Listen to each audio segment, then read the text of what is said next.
ओम नमो भगवते वासुदेवाय।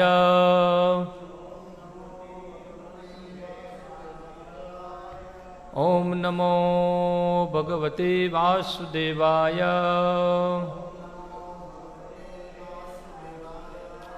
ओम नमो भगवते वासुदेवाय।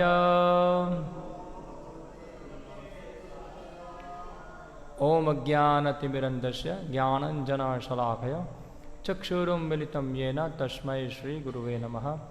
श्रीचैतन्यमनोभीष्टं स्थापितं येन भूतले स्वयं रूपकदा मह्यं ददाति स्वपदान्तिकं।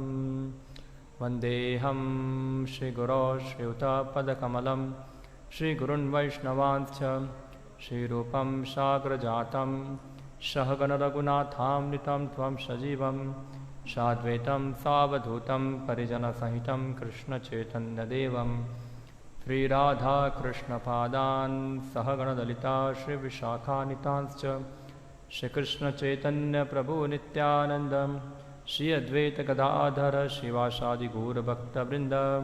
हरे कृष्ण कृष्ण कृष्ण हरे हरे, हरे राम राम राम हरे हरे। हरे कृष्णा। तो कल हमने देखा था प्रहलाद महाराज अपने सहपाठियों को उपदेश दिया। उपदेश देने के बाद क्या हुआ कि अभी उनके गुरुजनों को पता चल गया। उनके गुरुजन यानी कि उनके कहते हुए गुरुजन षंड और अमर्क दो थे। तो अभी ये नया अध्याय शुरू हो रहा है। ये अध्याय का शीर्षक है भगवान नरसिम्हदेव द्वारा असुरराज का वध, हिरण्यकश्यप का वध होगा ये अध्याय के अंदर। तो क्या हुआ, नारद मुनि बताते आगे, नारद मुनि कथा बता रहे हैं युधिष्ठिर महाराज को राष्ट्र यज्ञ के अंदर। बताए कि सारे असुर पुत्रों ने प्रहलाद महाराज के दिव्य उपदेशों की सराहना की और उन्हें अत्यंत गंभीरतापूर्वक ग्रहण किया। उन्होंने षंड और अमर्क नामक अपने गुरुओं द्वारा दिए गए भौतिकवादी उपदेशों का तिरस्कार कर दिया। नारद मुनि बताते जो कुछ प्रहलाद महाराज ने अपने सहपाठियों को बताया वो सब कुछ उन्होंने ग्रहण कर लिया। ऐसा है, बिना विरोध के ग्रहण कर लिया। और जो कुछ उनके कहते हुए गुरु ने सिखाया था उनको, षंड और अमर्क ने सब भौतिकवादी शिक्षा दी थी, उसको उन्होंने छोड़ दिया। तो श्री प्रभुपाद तात्पर्य बताते हैं कि प्रहलाद महाराज जैसे शुद्ध भक्तों का उपदेश जो होता है वो प्रभावशाली होता है। हम देखते हैं बहुत सारे प्रचारक हैं और सभी प्रचारक तो प्रहलाद महाराज जैसे नहीं होते हैं कि एक ही बार में प्रचार करके सब कर दे, क्या कर दे, परिवर्तन कर दे, ऐसा है वहाँ। मगर प्रहलाद महाराज जैसे शुद्ध भक्त थे, उनका प्रभाव था। हाँ, कि उन्होंने उनके सहपाठियों का मन जो था वो परिवर्तित कर दिया। जैसे कि सभी शुद्ध भक्त की शक्ति ऐसे होती है। हाँ, चैतन्य महाप्रभु के भक्तों के बारे में बताए ऐसा, ब्रह्मांड तारित धरे शक्ति जने जने। चैतन्य महाप्रभु का हर एक भक्त जो है, एक भक्त, खाली एक भक्त, वो पूरे ब्रह्मांड का उद्धार कर सकता है। सोचो, खाली एक भक्त पूरे ब्रह्मांड का उद्धार कर सकता है। और सभी भक्त आ जाएगा तो पूरा खत्म कर देगा है, इतना शक्ति वो रखते हैं वहाँ। हम देख सकते हैं श्रील प्रभुपाद के जीवन में, श्रील प्रभुपाद अकेले ही पूरा पृथ्वी के ऊपर तो कृष्ण भावनामृत फैला दिया उन्होंने। ऐसा किसी शक्तिशाली भक्त है, ऐसा है प्रचारक। जैसे प्रहलाद महाराज भी ऐसे प्रचारक थे। वो उन्होंने क्या कर दिया, सभी उनके सहपाठियों का हृदय जो था वो परिवर्तन कर दिया। तो प्रभुपाद जी बताते हैं खाली प्रहलाद महाराज नहीं, सभी लोग कर सकते हैं अगर वो प्रहलाद महाराज की तरह कार्य करें। बताते हैं ऐसा, यदि भक्त योग्य है, सत्यनिष्ठ हो और कृष्णा भावनामृत के प्रति गंभीर हो, तथा यदि वह प्रमाणित गुरु के उपदेशों को उसी तरह पालन करे जिस तरह प्रहलाद महाराज नारद मुनि से प्राप्त उपदेशों का पालन अपना उपदेश देते समय कर रहे थे, तो ऐसा उपदेश प्रभावशाली होता है। प्रभु जी बताते हैं ऐसा क्या है, सबसे पहले वो भक्ति योग्य हो और सत्यनिष्ठ हो और कृष्ण भावनामृत के प्रति गंभीर हो। सीरियस हो, सिंसियर हो, और गुरु के जो उपदेश उन्हें सुने हैं उनको पालन करें, और पालन करने के बाद ये उपदेश को दोहराए वहाँ, तो वो क्या होगा, वो भी जो होगा उसका उपदेश क्या होगा, प्रभावशाली रहेगा वहाँ। और जैसे कि ये उपदेश किस प्रकार कार्य करता है, तो भागवतम में एक श्लोक है, सताम प्रसंगान मम वीर्य संविदो भवन्ति ऋत कर्ण रसायनम कथा। जैसे ही शुद्ध भक्तों द्वारा कहे गए उपदेश जो है कि कोई व्यक्ति के कान में प्रवेश करते हैं, वहाँ तुरंत क्या होता है, उसके हृदय के अंदर परिवर्तन होता है। और ऐसे उपदेश जो है कानों को प्रिय लगते हैं, सुनने में क्या लगते हैं, प्रिय लगते हैं, और हृदय को संतुष्टि देते हैं वहाँ, हृदय को संतुष्टि प्रदान करते हैं वहाँ। तो इस प्रकार से वो व्यक्ति अगर ये उपदेशों को पालन करेगा अपने जीवन के अंदर, तो वो भी भगवत धाम जाने को तैयार हो जाएगा, भगवत धाम वो चला जाएगा वहाँ। तो प्रहलाद महाराज की कृपा से उनके सहपाठी जो थे सभी वैष्णव बन गए, असुर लोग सब भक्त बन गए, और उन्होंने अपने कहते हुए गुरुओं की क्या बात टाल ली, क्योंकि उन गुरु क्या सिखा रहे थे, उनको कूटनीति सिखा रहे थे, राजनीति सिखा रहे थे, ये तेरा ये मेरा। हम देखते स्कूल में ही सिखाते हैं, स्कूल में हम पढ़ने जाएंगे तो वहाँ दिखाएंगे भारत का नक्शा दिखाएंगे आपको, ये पाकिस्तान का नक्शा दिखाएंगे, ये चाइना का नक्शा दिखाएंगे, फिर क्या बताएंगे, पाकिस्तान हमारा दुश्मन है, चाइना हमारा दुश्मन है, ये हमारा दोस्त है, ये हमारा दुश्मन ही सिखाते हैं वहाँ, ऐसा है। तो ये तेरा और मेरा की भावना पैदा होती है वहाँ। वास्तव में हम देखने जाए कि वास्तविक ज्ञान क्या है कि पूरी पृथ्वी की पूरी दुनिया जो है भगवान की संपत्ति है। ईसावास्यम इदम सर्वम यन किंचित ते जगत्यार जगत, ऐसा है। सब कुछ जो है वो भगवान की संपत्ति है, और भगवान के लिए ऐसा नहीं कि भारत प्रिय है, पाकिस्तान प्रिय नहीं है, चाइना प्रिय नहीं है, कि अमेरिका प्रिय नहीं है। जैसे अमेरिका वाले कहते हैं गॉड ब्लेस अमेरिका, कि भगवान ने अमेरिका को क्या दिया, आशीर्वाद दिया, बाकी देश को श्राप दे दिया, ऐसा है। ऐसा है क्या? हाँ, भगवान के सब कुछ समान है। तो ये जो भौतिकवादी चेतना में जब व्यक्ति आ जाता है कि अपने आप को वो जमीन की उपज मानता है कि मैं यहाँ पैदा हुआ हूँ, इसलिए ये जमीन क्या है, महत्वपूर्ण है। जैसे संस्कृत में एक सुभाषित है, बताते हैं, जननी जन्मभूमिश्च स्वर्गरपि गरीयते। आपने शायद सुना होगा, ये नेपाल की नोट है, उसके ऊपर लिखा है, ऐसा देख सकते हैं, वहाँ लिखते हैं कि मुझे अपने जन्म, अपनी जननी यानी कि उसकी माता और जन्मभूमि जो है स्वर्ग से भी क्या है, ज़्यादा प्यारी है, स्वर्ग से ज़्यादा प्रिय है। तो ये अध्यात्म बुद्धि है, अध्यात्म बुद्धि है। यद तीर्थ बुद्धि सलिले न कहचित, जो जिनकी बुद्धि जो है वो इस प्रकार जो जगह पे जन्म लिया है वो जगह को वो सोचता है कि मैं जन्म लिया इस जगह महान हो गया है। हाँ, हम सोचते हैं भारत में जन्म हुआ तो हम बोलेंगे मेरा भारत महान, और चिल्लाया गया ऐसा। पाकिस्तान वाले बोलेंगे मेरा पाकिस्तान महान, और फिर अगर वो जो मेरा भारत महान बनने वाला था वो मर जाएगा, क्योंकि पूरा जीवन पाकिस्तान का निंदा किया है, तो अगले जन्म में क्या बनेगा, वो पाकिस्तान में जाके पैदा होगा, और पाकिस्तान में पैदा होकर क्या बोलेगा, भारत मुर्दाबाद के भारत हाय बोलेगा। तो ये सब क्या है, कूटनीति है। प्रहलाद महाराज के जो असुर लोग थे उनको एक कूटनीति सिखाई जा रही थी स्कूलों के अंदर, मगर प्रहलाद महाराज की प्रचार से उन्होंने सब छोड़ दिया, ये सब कूटनीति छोड़ी है, ऐसा है। और वो दिव्य धरातल पे आ गए, ऐसा है कि वास्तव में क्या है, सब कुछ भगवान की संपत्ति है। राजनीति सिखाई उनको। हाँ, राजनीति क्या है, कैसे किसी को पाछड़ करके खुद को आगे निकलना है, ये राजनीति है पूरी, दूसरे को पीछे करके खुद आगे जाना है। और यही सिखाते हैं स्कूल के अंदर, सबको नंबर 1 लाना है। हाँ, अपने पड़ोसियों से नंबर 1 मार्क लाओ। स्कूल बच्चे, माँ बाप भी सिखाते हैं बच्चों को, तुमको बाजू वाले से नंबर 1 लाना है ये करना है, वो करना है, वो पूरा ये सब क्या है, राजनीति है, एक पॉलिटिक्स पूरा होता है। और इस प्रकार से ही उनका मस्तिष्क के अंदर इस प्रकार घुस जाता है कि मुझे क्या बनना है, नंबर 1 ही बनना है। पर हमको एक चीज़ याद रखना चाहिए, नंबर 1 ऑलरेडी रिजर्व है, नंबर 1 ऑलरेडी रिजर्व है। किसके लिए है वो नंबर 1? वो भगवान के लिए ही है, रिजर्व है ऑलरेडी, कोई उनसे ऊपर कुछ उठ सकता नहीं, ऑलरेडी जगह फिक्स हो चुकी है, नंबर 1 है ये। मगर सब लोग क्या है, नंबर 1 चाहते हैं, पर नंबर 1 एक ही है, वो कृष्ण। ईश्वर परम कृष्ण सचिदानंद विग्रह अनादिर आदिर गोविंद सर्व कारण कारण, ये जगह फिक्स चुकी है अभी, ऐसा है।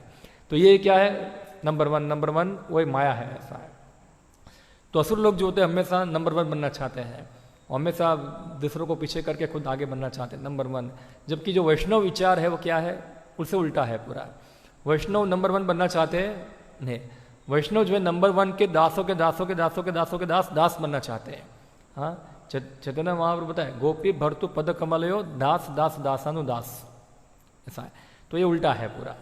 तो बौद्ध जगत में नंबर 1 बनना सिखाते हैं, क्योंकि प्रहलाद महाराज ने अपना सुर पार्टी को सिखाया कैसे हमको भक्तों के सेवक बनना है हमको वहाँ।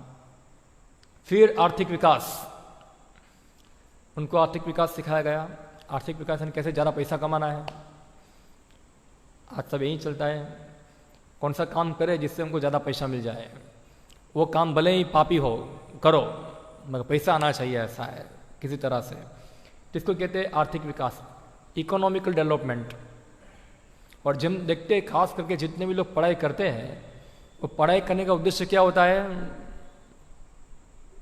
कैसे पैसा ज़्यादा कमाए। कोई पढ़ने के लिए वो पढ़ता नहीं है, पैसा के लिए पढ़ता है। एक्चुअली शिक्षण का अर्थ पूरा क्या होता है, शिक्षण होता है कि व्यक्ति कुछ जाने, कुछ समझे, ऐसा है। मगर आज ये सब साइड पे रह गया, जानना संबंध नहीं है। कौन सी लाइन में जाके ज़्यादा पैसा मिलता है वो देखो, ऐसा है वहाँ। वही चीज़ है, जहाँ ज़्यादा पैसा मिलता है वो काम करो, इसको कहते हैं आर्थिक विकास वहाँ। तथा इंद्र तृप्ति के लिए ही ऐसे विषयों की शिक्षा दे रहे थे। और इस सब के पीछे उद्देश्य क्या है, कैसे अपनी इंद्रियों को ज़्यादा तुष्ट किया जाए, बस नहीं, कैसे अपनी इंद्रियों को ज़रा एंजॉय कर सके आप, खाओ पियो मज़ा करो, नाचो गाओ, सब यही है जीवन का लक्ष्य। तो ये सब असुरों को उनके गुरु सिखाना चाहते थे वहाँ। मगर प्रहलाद महाराज की शिक्षा से क्या हो गया, वो विपरीत हो गए पूरा। उन्होंने सब छोड़ दिया, इंद्र तृप्ति वाला जीवन छोड़ दिया। देखते हैं हमारे कई बार भक्त लोग भी होते हैं ऐसा, जब उनको वो भक्त बनते हैं तो सब प्रकार की इंद्र तृप्ति छोड़ देते हैं। बोला तुम टीवी देखते नहीं है, टीवी नहीं देखते, टीवी देखते हैं क्या है, तुम्हारा जीवन बर्बाद हो गया, टीवी देखता नहीं है, ऐसा ही है। तुम फिल्म देखने जाते नहीं है, फिल्म देखने नहीं जाता, अरे क्या फिल्म देखने जाते नहीं हो, क्या है, उनको नवाई लगता है, ऐसा है। और तुम क्रिकेट नहीं देखते हो, नहीं क्रिकेट नहीं देखते, ये क्या है, ये कार्टून भी नहीं देखता हूँ। और फिर तुम होटल में खाने को जाते होगे, होटल भी नहीं खाता हूँ, लहरी पे खाते होगे, लहरी पे भी नहीं खाता हूँ, ऐसा है। खाली कृष्ण प्रसाद खाता हूँ वहाँ, ऐसा लेता हूँ।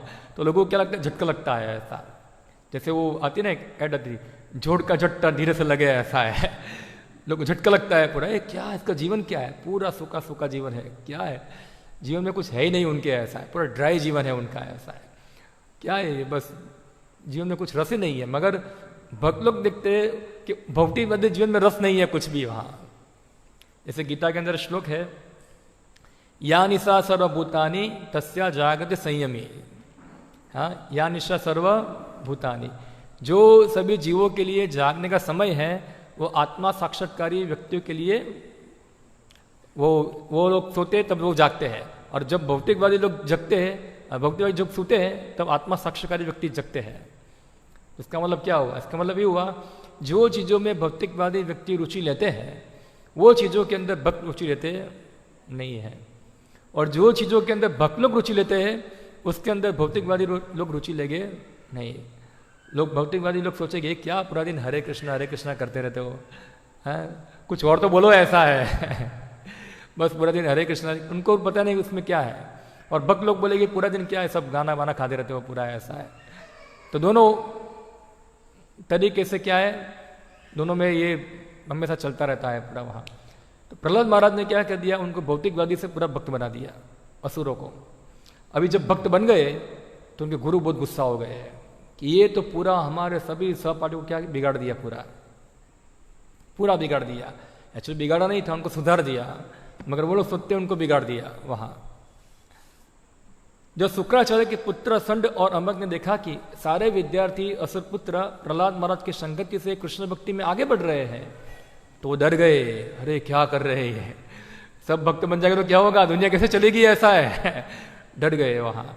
अतएव वे असुरराज के पास गए और उनसे सारी स्थिति का यथावत वर्णन कर दिया। हाँ, तो संगति से भक्त बन गए, तो उन्हें किसको कंप्लेंट कर दिया? फिर असुरराज को कंप्लेंट कर दिया कि आपका बच्चा जो है बाकी सब बच्चों को बिगाड़ रहा है। कैसे बिगाड़ रहा है? उनको कृष्ण भक्ति सिखा के बिगाड़ रहा है, ऐसा मानना था। अगर अन्य कोई कार्य करेगा तो कोई प्रॉब्लम नहीं है, कृष्ण भक्ति मत सिखाना है उनको, ऐसा। फिर प्रभुपाद जी बताते हैं, बुद्धिम एकांत संस्थिताम शब्द सूचित करते हैं कि प्रहलाद महाराज के उपदेशों से सारे विद्यार्थी जिन्होंने उनका उपदेश सुना था इस निष्कर्ष पर पहुंचे कि मनुष्य जीवन का एकमात्र लक्ष्य कृष्ण भावनामृत है। तथ्य यह है कि जो भी शुद्ध भक्तों की संगति करता है और उनके उपदेश को सुनता है वह कृष्ण भावनामृत में स्थिर हो जाता है और भौतिक चेतना से विक्षिप्त नहीं होता। शिक्षकों ने अपने विद्यार्थियों में इसे विशेषता देखा, अतः वे डर गए क्योंकि सारे विद्यार्थी वर्ग धीरे धीरे कृष्ण भावनाभावित हो जा रहे थे। तो देखा कि जितने भी विद्यार्थी थे सब भौतिकवादी जीवन छोड़ रहे हैं, पिक्चर देखना बंद कर दिया, कार्टून देखना बंद कर दिया, क्रिकेट खेलना बंद कर दिया, और क्या करेंगे? जो भी भौतिकवादी में सुख लेते थे सब सुख क्या कर दिया? बंद कर दिया। तो अरे क्या हो गया ये दिमाग चेंज हो गया उनका, क्या है पूरा, तो थोड़ा आश्चर्य लग गया उनको वहां। और फिर जाके हिरण्यकश्यप को उनका क्या कर दिया? कंप्लेंट कर दिया वहां प्रहलाद का। जब हिरण्यकश्यप ने सारी चीजें समझ गया तो इतना अधिक क्रुद्ध हो गया कि उसका सारा शरीर कांपने लगा। इस तरह उसने अनंत अपने पुत्र प्रहलाद को मार डालने का निश्चय कर दिया। हिरण्यकश्यप स्वभाव से अत्यंत क्रूर था और अपने को अपमानित हुआ जानकर वह पांव के कुचले सर्प की भांति फुफलाने लगा कि प्रहलाद के सामने उसका कुछ चला नहीं वहां। किसका? हिरण्यकश्यप का। तो कांपने लगा, लगता है कि मैं अपमान हो गया मेरी बात नहीं माना प्रहलाद ने। ऐसा होता है कई बार, भक्तों और भक्तों में कई बार झगड़ा चलता है ऐसा।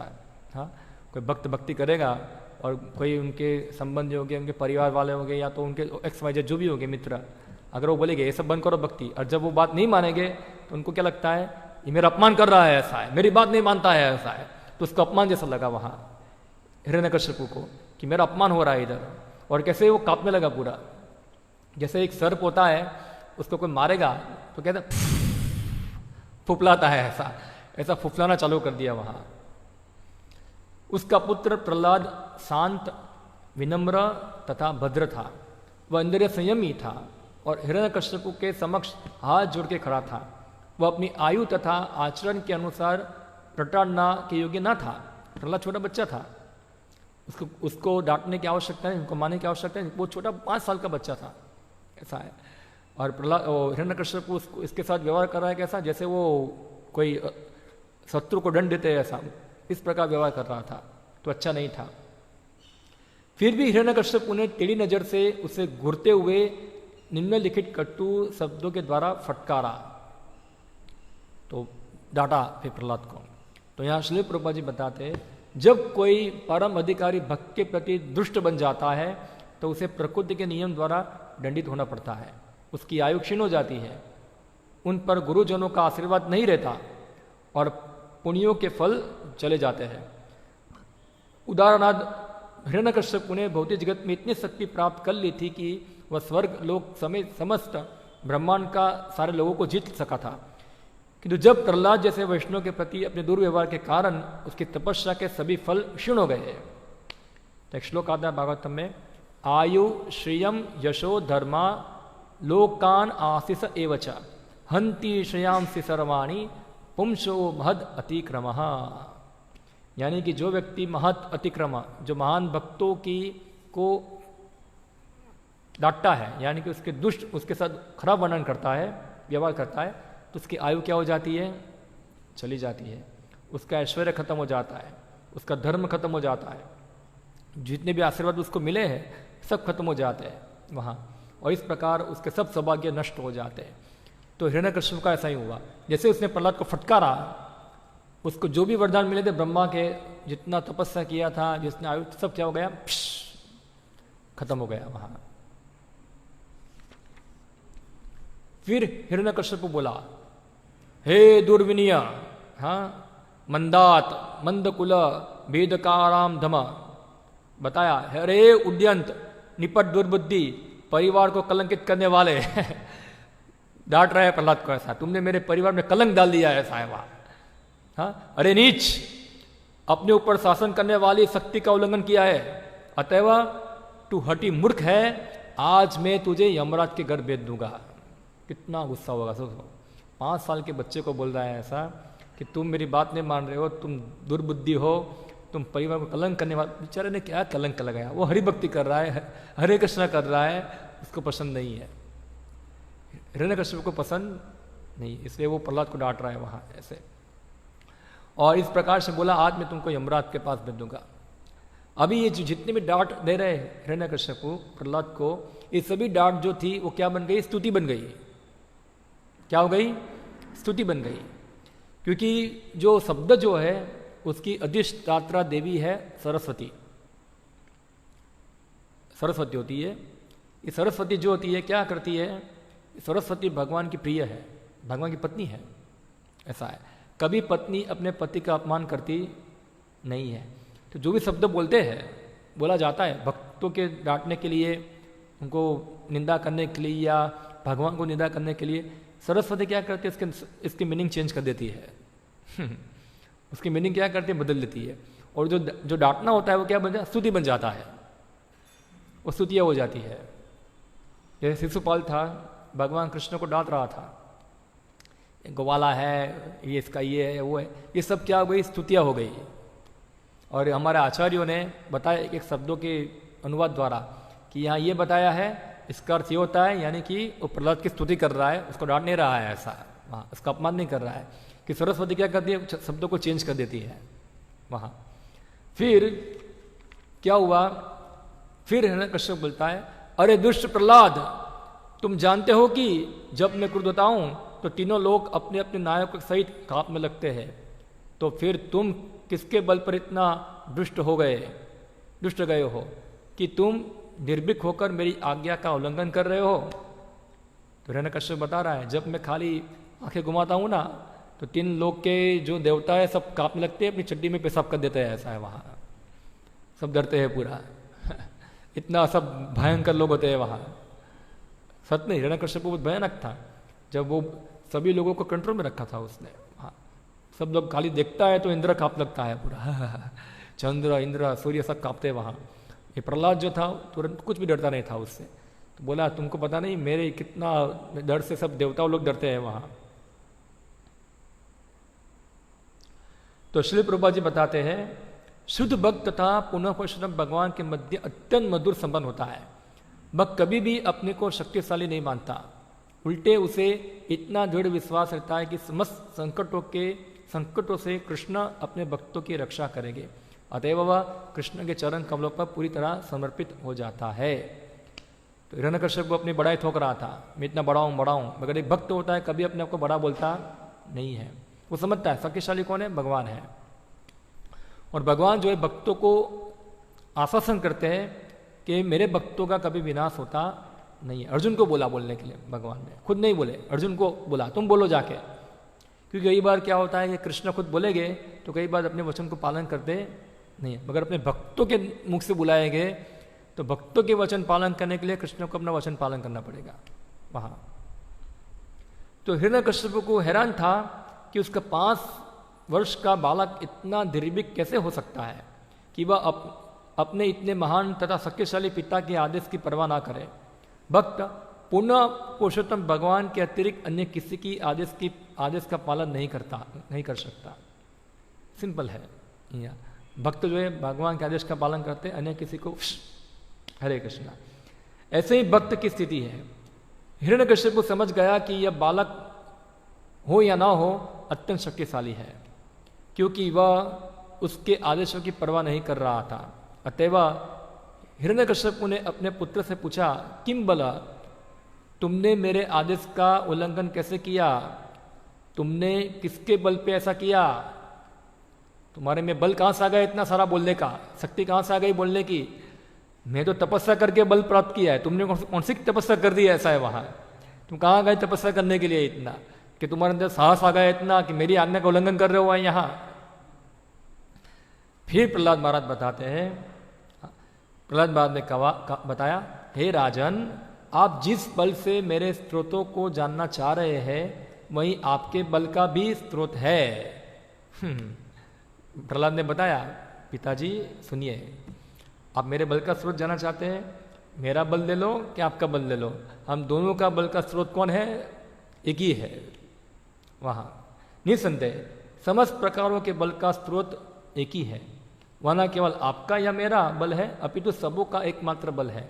उनके बिना किसी को कोई बल नहीं मिल सकता, चाहे वो चल हो या अचल हो, उच्च हो या नीच हो। ब्रह्मा समेत सारे जीव पूर्ण पुरुषोत्तम भगवान के बल द्वारा नियंत्रित है।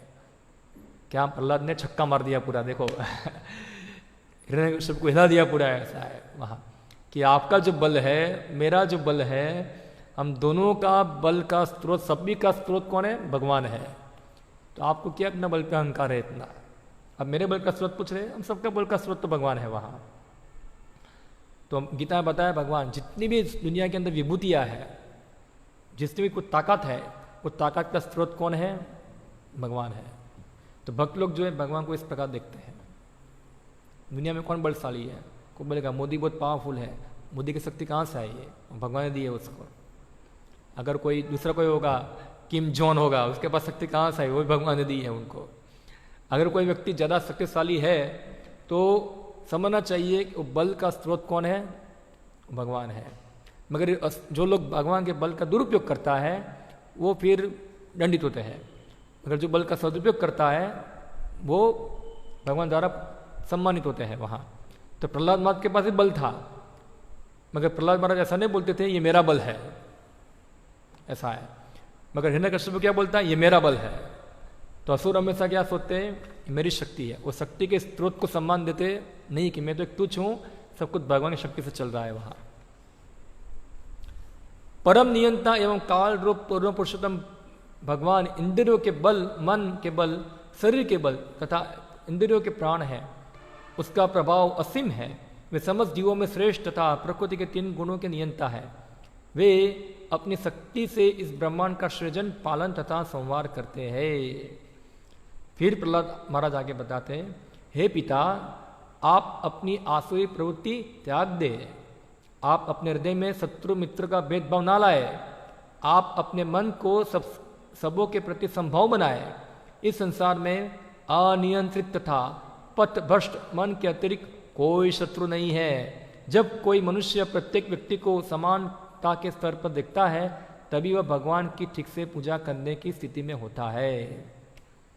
प्रहलाद ने क्या बताया? पिताश्री, कोई शत्रु नहीं है, कोई मित्र नहीं है। अगर आप शत्रु की बात करें, सबसे बड़ा शत्रु क्या है? हमारा अनियंत्रित मन और अनियंत्रित इंद्रियां ही शत्रु है। ये शत्रु को पकड़ो। वहां प्रभुपाद जी भागवत में बताते हैं, ध्रुव महाराज के चरित्र में आता है। ध्रुव महाराज को बताया, वो इंग्लिश में बोलते हैं उनको वीर, इंग्लिश में, हमारे संस्कृत में बोलते हैं वीर, इंग्लिश में कहते हैं उनको हीरो। क्या बताया? वो क्या थे? हीरो थे। हीरो कैसे बन गए वो? कोई व्यक्ति वीर बनता है अपनी मन और इंद्रियों को नियंत्रित कर कर, तब वो हीरो होता है। वो वास्तव में हीरो है। प्रभुपाद जी बोले ध्रुव महाराज वीर थे। वीर यानी कि उन्होंने अपने मन और इंद्रियों को दमित कर दिया। आजकल के सब हीरो हीरो करके बुंगते हैं, वो सब इंद्रियों के गुलाम है, मन के गुलाम है। ऐसा अदान तो गोबीर है, ऐसा है। तो प्रहलाद महाराज बताते हैं, कोई सोचता है कि ये मेरा शत्रु है, ये मेरा शत्रु है, ये मेरा शत्रु है। कोई शत्रु बत्रु नहीं है। शत्रु कौन है? हमारा अनियंत्रित मन और अनियंत्रित इंद्रियां ही शत्रु है। ये मन ही हमको बोलता है ये शत्रु है, मित्र है। मन बोलेगा कभी ये तुम्हारा मित्र है, मन बोलेगा नहीं अभी शत्रु है। तो शत्रु कौन है वास्तव में? अनियंत्रित मन। और भगवान गीता में बताया श्लोक, क्या है श्लोक? मनि मनुष्यानाम बंधनम मोक्षणम एवच। और फिर ऐसे बहुत सारे श्लोक हैं गीता के अंदर जो मन के अंदर भगवान बताते हैं कि क्या वो श्लोक है? आत्मनम आत्मनो रिपु आत्मरेव रिपुर आत्मनः बंधुरे आत्मनात्मनम नात्मनम अवसादेत आत्मनो आत्मनो बंधु आत्म रिपुरेव आत्मनः। कि मन जो है मनुष्य का शत्रु भी है और मित्र भी है। जो व्यक्ति ने मन को जीत लिया है उसके लिए मित्र बन जाता है। जो व्यक्ति मन को नियंत्रित करने में पराजित हो गया है उसके लिए क्या है? मन शत्रु है। कैसे? उदाहरण देता हूं मैं आपको, आप देखो कि कैसे मन हमारा हमको चीट करता है। एक उदाहरण देता हूं। सुबह उठना है, मंगलाती में आना है, उदाहरण के रूप में। मन बोलेगा अरे बहुत थक गए हो तुम, सो जाओ ऐसा क्या है? तुम सो जाओ, कुछ जाने की आवश्यकता नहीं है, चलता है एक दिन, ऐसा है। तो वो ये क्या है, मन हमारे आदेश को मानता नहीं। हम बोलेंगे हमको जाना, मन में जाना चाहता हूँ मंगलाती में, अरे तुम बहुत मेहनत करते हो, थोड़ा आराम करो, ऐसा है अभी जाने की आवश्यकता नहीं है। तो वो मन क्या है, वो हमारा शत्रु हो गया, वो हमारा शत्रु है। मगर जो मन को हम नियंत्रित कर देते हैं, मन बोलता है मत जाओ मत जाओ, अरे मन बैठ जा साइड पे, मैं जाऊंगा, ऐसा है। तो क्या हो गया, फिर वो मन मित्र बन जाएगा, ठीक है मन अभी तुम जाओ, ऐसा है। तो ये हमारी अनियंत्रित इंद्रिया, अनियंत्रित मन ही हमारे शत्रु होते हैं। सामने गुलाब जामुन पड़ा है, डॉक्टर ने बोला है तुमको डायबिटीज है, खाना मत ज़्यादा, इंद्रिया नियंत्रित नहीं है, क्या करेगा गुलाब जामुन, एक दो खा लेता हूँ बाद में इंजेक्शन ले लूँगा, ऐसा है इंसुलिन का इंजेक्शन बाद होगा, ऐसा है, एक दो चलता है कभी कभी, तो पचपच खाएगा पूरा, क्या है उसकी इंद्रिया नियंत्रित नहीं है वहाँ। हाँ समोसा आ जाएगा, 4-5 खा जाएगा, फिर झड़ा हो जाएगा फिर। तो क्या शत्रु है, अनियंत्रित इंद्रिया, अनियंत्रित मन, ऐसा है। यह प्रहलाद महाराज बता रहे हैं इधर। फिर बताते हैं प्रहलाद महाराज, प्राचीन काल में आपके समान ही अनेक मूढ़ हुए थे जिन्होंने इन 6 शत्रुओं को नहीं जीता, जो शरीर की धन संपदा को चुरा ले जाते हैं। ये मूढ़ यह सोचकर गर्वित होते थे, मैंने तो 10 दिशाओं के सारे शत्रुओं को जीत लिया है। किंतु यदि कोई व्यक्ति इन 6 शत्रुओं पर विजयी होता है और सारे जीवों पर संभाव रखता है, तो उसके लिए शत्रु नहीं होते, शत्रु की कल्पना अज्ञानतावश की जाती है। तो बता रहे प्रहलाद कि आपके जैसे पहले भविष्य में भूतकाल में बहुत से मूर्ख हो चुके हैं, जो सोचते थे ऐसा कि मैं 10 दिशाओं के ऊपर विजय प्राप्त कर लिया है। आपने सुना होगा अलेक्जेंडर, नाम सुना है ना,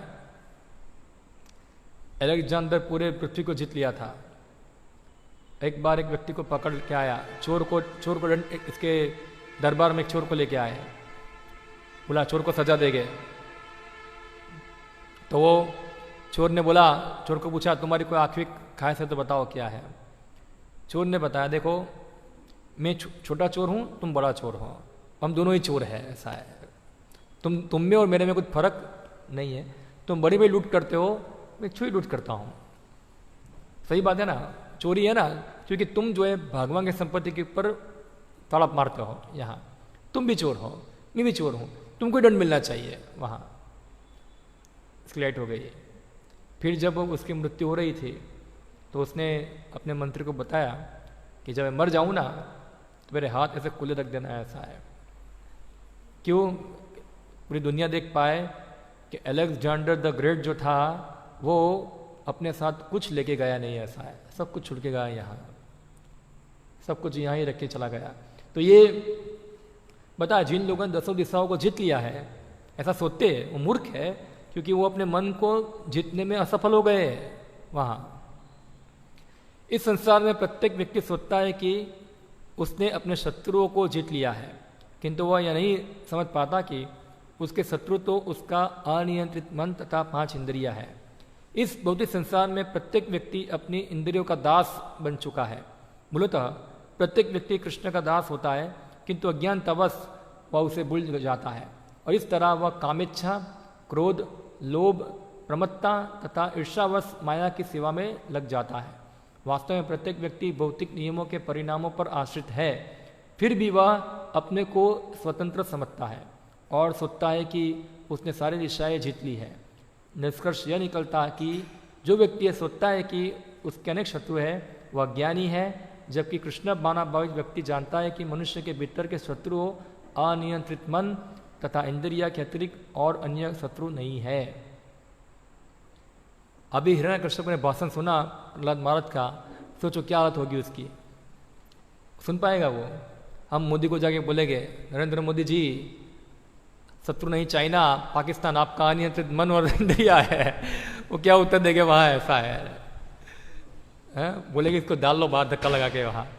ये तो मोदी का ही बाप था, मोदी तो क्या करेगा, उसके सामने चीटी भी नहीं था वहाँ, ऐसा है। इतना भयंकर असुर था वो हिरण्यकश्यप वहाँ, भयंकर भयंकर महाभयंकर असुर, ना भूतो ना भविष्य, अभी तक ऐसा कुछ हुआ ही नहीं है अभी तक, सोचो उसकी क्या हालत होगी वहां सुन के, ऐसा है पूरा। तो हिरण्यकश्यप ने उत्तर दिया, अरे धूर्त, तू मेरे महत्व को घटाने का प्रयास कर रहा है, मानो तुम मुझसे ज्यादा अधिक इंद्रिय संयम करता है वहां, ऐसा है। यह अति बुद्धिमता है, अतएव मैं समझ रहा हूं कि तुम मेरे हाथों मरना चाहते हो, क्योंकि ऐसी उटांग पांग बातें वही करते हैं जो मरण आसन होते हैं। तो हितोपदेश में बताए, उपदेशो ही मूर्खानाम प्रोकोपायना शांतये। जब आप किसी मूर्ख को उपदेश दोगे तो क्या होता है, उसके अंदर क्रोध को ही बढ़ाता है, वो शांत होता नहीं है। जैसे एक सांप को आप दूध पिलाओगे तो सांप का क्या बढ़ता है, केवल विष ही बढ़ता है और कुछ नहीं वहां। इस प्रकार हिरण्यकश्यप पूरा क्रुद्ध हो गया वहां। प्रभुपाद जी बताते हैं आगे, प्रहलाद महाराज के प्रामाणिक उपदेशों को उसके पिता हिरण्यकश्यपु ने सत्य करके नहीं माना। प्रयुक्त वसुद भक्त एवं महान पुत्र पर अधिकाधिक क्रुद्ध हो गए। ऐसी कठिनाई हमेशा उत्पन्न हो जाती है जब कोई भक्त हिरण्यकश्यपु जैसे व्यक्तियों को, जो धन तथा स्त्रियों द्वारा आकृष्ट होते हैं, कृष्ण भावनामृत का उपदेश देते हैं। हिरण्य का अर्थ है सोना और कश्यप का अर्थ है बढ़िया गद्दा। यही नहीं, पिता कभी कभी चाहता है कि उसका पुत्र उसे उपदेश दे, विशेष रूप से यदि पिता असुर हो। किंतु प्रहलाद महाराज का वैष्णव उपदेश अप्रत्यक्ष उनके आसुरी पिता पर फलित हो रहा था, क्योंकि हिरण्यकश्यप को कृष्ण तथा उनके भक्तों के प्रति अत्यधिक ईर्ष्यालु के कारण अपने मारे जाने के लिए नृसिंहदेव को शीघ्र ही बुला रहा था। इस प्रकार वह साक्षात भगवान द्वारा मारे जाने के लिए तेजी से जा रहा था। यद्यपि हिरण्यकश्यप असुर था, किंतु यहाँ पर उसे श्री शब्द से पुकारा गया है। क्यों? उसका उत्तर यह है कि सौभाग्यवश पुत्र प्रहलाद महाराज जैसे महाभागवत था। इस प्रकार असुर होते हुए भी उसे मोक्ष प्राप्त होगा और वह भगवद्धाम लौटेगा। तो फिर ऐसा सुना, फिर बताते, अरे भागे प्रहलाद, तूने सदैव मेरे अतिरिक्त किसी परम पुरुष का वर्णन किया है, जो हर एक के ऊपर है, हर एक का नियंता है तथा जो सर्वव्यापी है। लेकिन वह है कहाँ? यदि वह सर्वत्र है तो वह मेरे सामने के इस खंबे में क्या उपस्थित है? चैलेंज फेंका किसने? हिरण्यकश्यप ने प्रहलाद को। तुम हमेशा भगवान भगवान बोलते रहते हो, कहाँ है तुम्हारा भगवान? तुम बोलते हो भगवान सब जगह पे है, कहाँ है? खंबे में है ही है, बोलो। तो असल लोग हमेशा भक्तों को इस प्रकार चिढ़ाते हैं। आप हरे कृष्ण करते हैं, कहाँ भगवान? खुद भगवान भगवान नहीं है, ऐसा है। इस प्रकार से वो लोग चैलेंज फेंकते हैं, भगवान के अस्तित्व के ऊपर चैलेंज फेंकते हैं। इस सभी प्रकार का सत्यानाश करने के लिए भगवान आते हैं, फिर वहाँ उनके चैलेंज को स्वीकार करते हैं। बड़े बड़े साइंटिस्ट हैं, चैलेंज फेंकते हैं ऐसा, कोई भगवान नहीं है, सब बनाते भगवान। अभी हिरण्यकश्यप को तो मारने के लिए भगवान खुद आए, नृसिंह भगवान। ये बड़े बड़े साइंटिस्ट लोगों को मारने के लिए भगवान खाली एक वायरस भेज देते हैं, ऐसा है, जाओ सबको मार दो वहाँ, ऐसा है। सबके गुड्डे टिका देते हैं वहाँ, सब देखते हैं यार कौन से सबकी काम कर रही है, कुछ पता नहीं चल रहा है कहाँ से कहाँ जा रहा है, सब ऐसा है। पहले बोलते ये करो, बाद में बोलते ये करो, कंफ्यूज हो जाते हैं पूरा वहाँ। फिर चूंकि तुम इतना अधिक अनगलत प्रलाप कर रहे हो, अतएव अब मैं तुम्हारे शरीर से तुम्हारा सिर छिन्न कर दूंगा। अब मैं देखूंगा कि तुम्हारा परम आराध्य ईश्वर तुम्हारी रक्षा किस तरह करता है, मैं उसे देखना चाहता हूं। तो प्रभुपाद जी बताते हैं, असुर लोग सदैव सोचते हैं कि भक्तों का ईश्वर काल्पनिक है। क्या है उनका ईश्वर? काल्पनिक है। वे सोचते हैं कि ईश्वर है ही नहीं और ईश्वर के प्रति भक्ति संबंधी तथा कथित धार्मिक भावना मात्र नींद की बूटी है। वह एक तरह का व्योमोम है, जैसा कि LSD तथा अफीम से उत्पन्न होता है। जब प्रहलाद महाराज हिरण्यकश्यप को कह रहे थे कि भगवान सर्वत्र उपस्थित है, तो हिरण्यकश्यप को इस पर विश्वास नहीं हो रहा था। क्योंकि वह ठेठ असुर होने के कारण हिरण्यकश्यप को विश्वास था कि कहीं ईश्वर नहीं है और कोई प्रहलाद की रक्षा नहीं कर सकेगा। अतएव वह अपने पुत्रों को मारने के लिए प्रोत्साहित हुआ। उसने यह विचार को चुनौती दी कि भक्त सदैव परमेश्वर द्वारा रक्षित है। फिर हिरण्यकश्यप खुद हो गया पूरा। फिर प्रहलाद को डांटा और फिर उसको साप देते हुए तलवार निकाला अपना करके, अपने सिंहासन से खड़ा हो गया। एक हाथ में तलवार लेके गया और एक पिलर था, उसके ऊपर जोर से क्या मारा, गुस्सा मारा। वहाँ जोर से खंभे के गुस्से, जैसे वो भगवान को मार देगा पिलर के अंदर। वहाँ जैसे ही पिलर में उसने मारा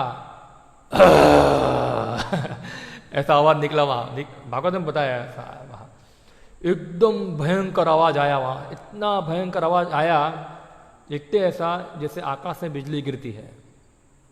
क्या होता है, वज्रपात होता है। वज्रपात तो कुछ भी नहीं है, ऐसा ऐसी आवाज निकला कि उसका आवाज जो था पूरे ब्रह्मांड में फैला। ब्रह्मा भी डर गए, क्या है, ऐसा आवाज तो कभी देखा नहीं है, ऐसा है। और हिरण्यकश्यप जो किसी से डरता नहीं था, उसके हृदय में भी क्या हो गया, भय आ गया। ये आवाज कैसे आ गई, ऐसा है। एकदम भयंकर आवाज था, एकदम भयंकर आवाज था वहां। और सब लोग सुनते रहे, ये आवाज कहां से आ रही, आवाज कहां से आ रही है।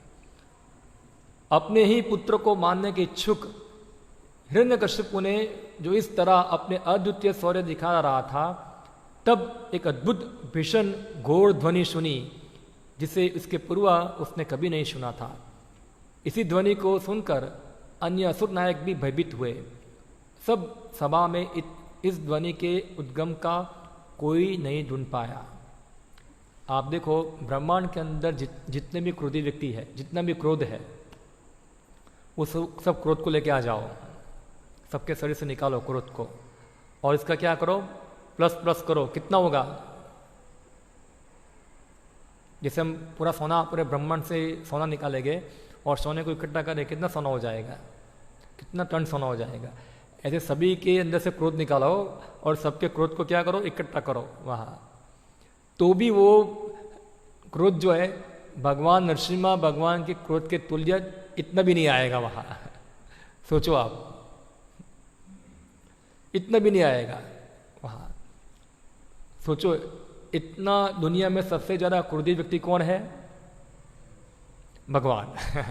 कौन है, भगवान। भगवान सब में नंबर 1 है। क्या है, सब में नंबर 1 कौन है, जैसे मैंने पहले बताया ना कि नंबर 1 रिजर्व है ऑलरेडी। क्या है, भगवान के लिए और रिजर्व रखा हुआ है।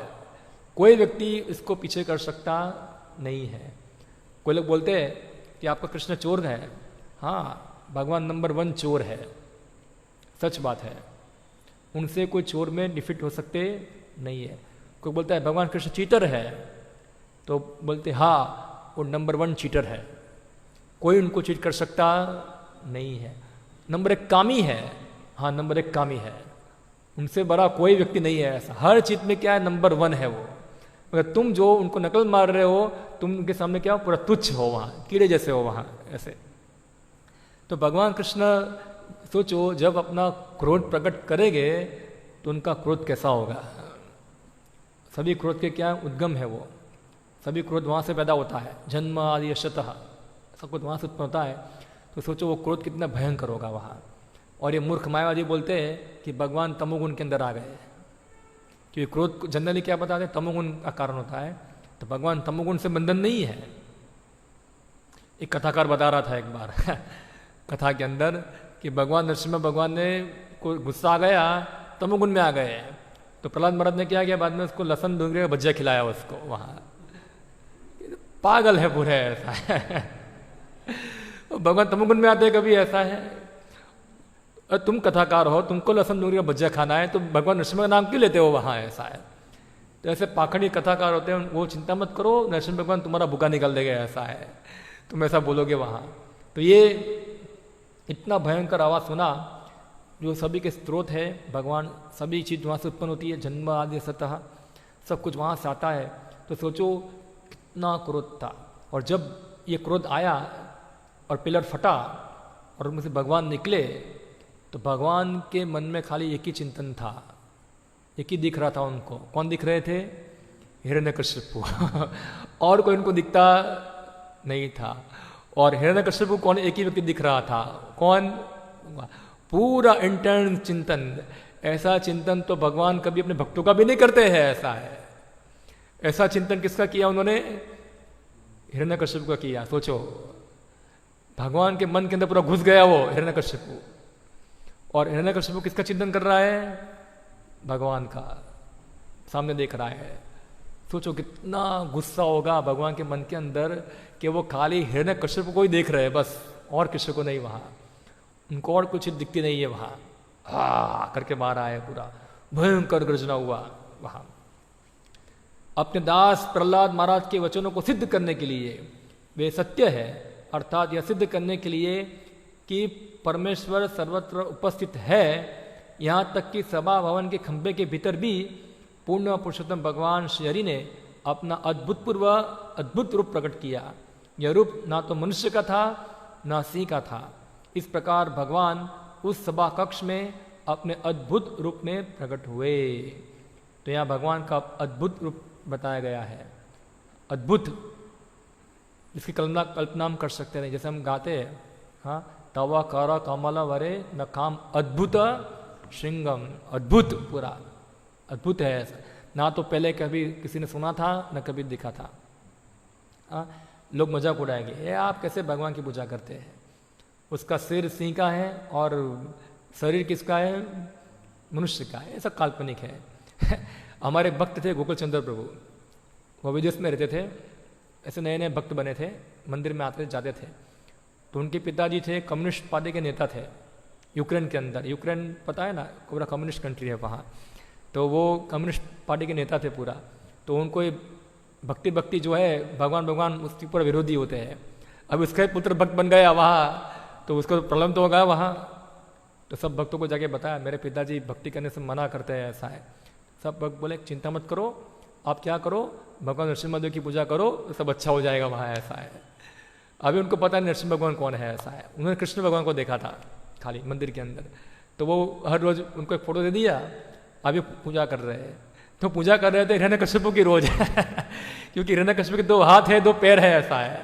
उनको लगा कि ये भगवान है, क्योंकि उनको पता नहीं कि इतना भयंकर कोई भगवान हो सकता है वहाँ, जिसके सिंह हो और जो मनुष्य का। तो वो पूरा 6-7 महीना क्या किया, हिरण्यकश्यप को ही भगवान की पूजा करते रहे वहाँ, ऐसा है।